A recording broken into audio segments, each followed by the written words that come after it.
Good evening, Mr. Mayor and members of council. My name is Dennis O'Connor. I'm a retired officer of the U.S. Army. I swore an oath to defend the Constitution against all enemies, foreign and domestic.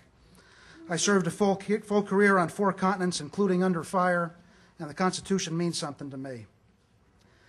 I'm outraged that a small group of police officers who routinely carry guns in defense of their own precious lives and who we expect to safeguard the rights, liberties, and freedoms of others have taken it upon themselves to bully, intimidate, threaten, ridicule, and attempt to provoke law-abiding citizens whose rights they hold in such contempt.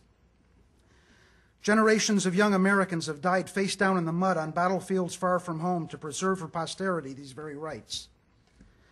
These domestic enemies of our Constitution have disgraced their uniforms and their community.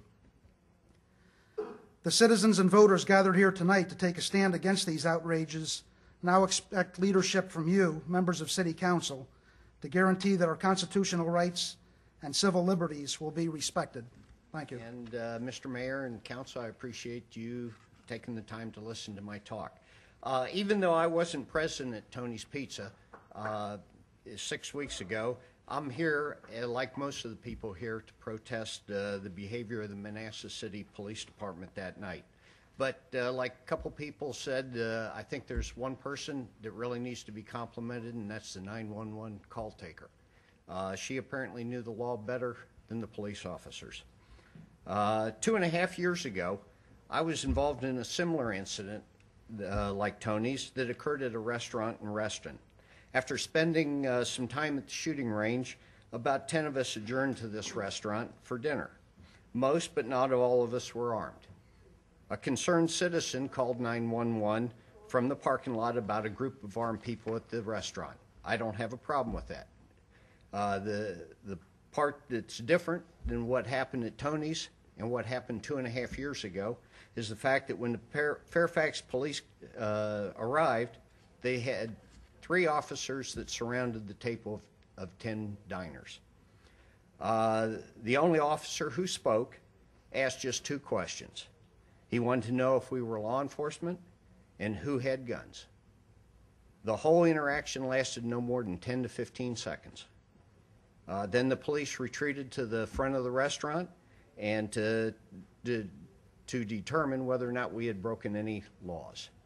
Our waiter continued serving us, and we continued with our meal undisturbed. Even though the magistrate had apparently told the police that we could be arrested, one of the officers stood up and said, "No, that's not right." After some consultation with their supervisors, they determined that indeed the fellow officer was correct and the magistrate was wrong. They then left the restaurant.